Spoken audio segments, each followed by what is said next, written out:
Chapter 77. Niobe. Niobe, sister of Pelops, had married Amphion, king of Thebes, and borne him 7 sons and 7 daughters, of whom she was so inordinately proud that, one day, she disparaged Leto herself for having only 2 children, Apollo and Artemis. Mente, the prophetic daughter of Tiresias, Tiresias, overhearing this rash remark, advised the Theban woman to placate Leto and her children at once, burning frankincense and wreathing their hair with laurel branches.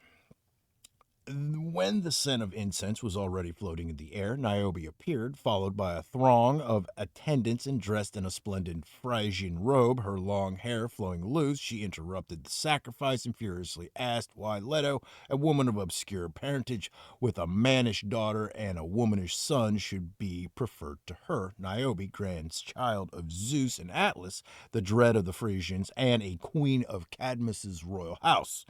Though fate or ill luck might carry off 2 or 3 of her children, would she not still remain the richer? B.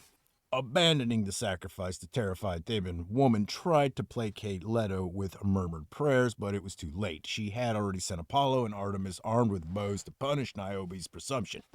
Apollo found the boys hunting on Mount Kytherion and shot them down one by one, sparing only Amyclus, who had wisely offered a proprietary prayer to Leto. Artemis found the girls spinning in the palace and, with a quiverful of arrows, dispatched all of them, except Meliboea, who had followed Amyclus's example.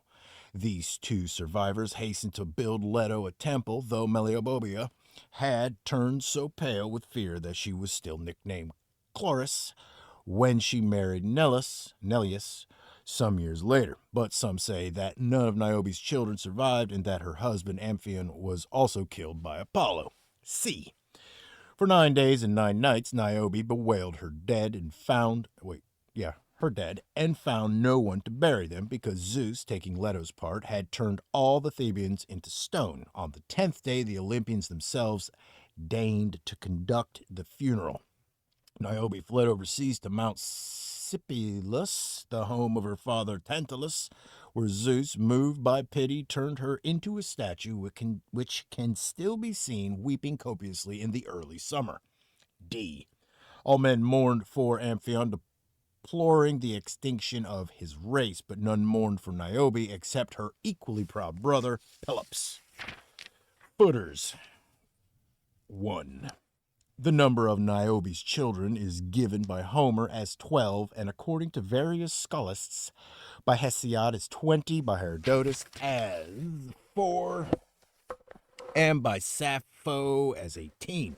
But the account followed by Euripides and Apollodorus, which makes the best sense, is that she had 7 sons and 7 daughters, since Niobe, in the Theban version of the myth, was a granddaughter of the Titan Atlas, and in the Argive version was daughter or mother of Phoroneus, also described as a Titan, and of Pelaglis, and could claim to be the first mortal woman violated by Zeus. The myth may concern the defeat of the 7 Titans and Titanesses by the Olympians. If so, it records the supersession of the calendar system prevailing in the Pelagian Greece, Palestine, Syria, and northwestern Europe, which was based on a month divided into 4 weeks of 7 days, each ruled by one of the 7 planetary bodies. Amphion and his 12 children, in Homer's version of the myth, perhaps stand for the 13 months of this calendar. Mount Sipylus, may have been the last home in Asia Minor of the Titan cult, as Thebes was in Greece. The statue of Niobe is a crag of roughly human shape, which seems to weep when the sun's arrows strike its winter cap of snow, and the likeness is reinforced by a Hittite goddess mother carved in rock on the same mountain and dating from perhaps the late 15th century BC.